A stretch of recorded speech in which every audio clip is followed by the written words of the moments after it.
I'm going to start with a challenge. I want you to imagine each of these two scenes in as much detail as you can. Scene number 1. They gave us a hearty welcome. Well, who are the people who are giving a hearty welcome? What are they wearing? What are they drinking? Okay, scene 2. They gave us a cordial reception. How are these people standing? What expressions are on their faces? What are they wearing and drinking? Fix these pictures in your mind's eye, and then jot down a sentence or two to describe them. We'll come back to them later. Now on to our story. In the year 400 CE, the Celts in Britain were ruled by Romans. This had one benefit for the Celts. The Romans protected them from the barbarian Saxon tribes of northern Europe. But then the Roman Empire began to crumble, and the Romans withdrew from Britain. With the Romans gone, the Germanic tribes, the Angles, Saxons, Jutes, and Frisians quickly sailed across the water, did away with the Celts, and formed kingdoms in the British Isles. For several centuries, these tribes lived in Britain, and their Germanic language, Anglo-Saxon, became the common language, what we call Old English. Although modern English speakers may think Old English sounds like a different language, if you look and listen closely, you'll find many words that are recognizable. For example, here's what the Lord's Prayer looks like in Old English. At first glance, it may look unfamiliar, but update the spelling a bit and you'll see many common English words. So the centuries passed with Britons happily speaking Old English. But in the 700s, a series of Viking invasions began, which continued until a treaty split the island in half. On one side were the Saxons. On the other side were the Danes, who spoke a language called Old Norse.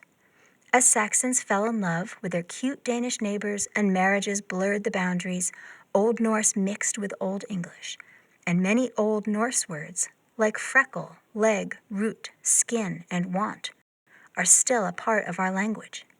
300 years later, in 1066, the Norman conquest brought war again to the British Isles. The Normans were Vikings who had settled in France. They had abandoned the Viking language and culture in favor of a French lifestyle, but they still fought like Vikings. They placed a Norman king on the English throne, and for 3 centuries, French was the language of the British royalty. Society in Britain came to have 2 levels: French-speaking aristocracy and Old English-speaking peasants. The French also brought many Roman Catholic clergymen with them, who added Latin words to the mix. Old English adapted and grew as thousands of words flowed in, many having to do with government, law, and aristocracy. Words like council, marriage, sovereign, govern, damage, and parliament.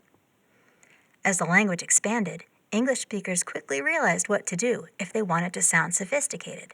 They would use words that had come from French or Latin. Anglo-Saxon words seemed so plain, like the Anglo-Saxon peasants who spoke them. Let's go back to the 2 sentences you thought about earlier. When you pictured the hearty welcome, did you see an earthy scene with relatives hugging and talking loudly? Were they drinking beer? Were they wearing lumberjack shirts and jeans? And what about the cordial reception?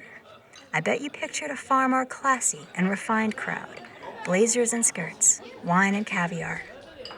Why is this? How is it that phrases that are considered just about synonymous by the dictionary can evoke such different pictures and feelings? Hearty and welcome are both Saxon words. Cordial and reception come from French. The connotation of nobility and authority has persisted around words of French origin, and the connotation of peasantry, real people, salt of the earth, has persisted around Saxon words. Even if you never heard this history before, the memory of it persists in the feelings evoked by the words you speak. On some level, it's a story you already knew, because whether we realize it consciously or only subconsciously, our history lives in the words we speak and hear.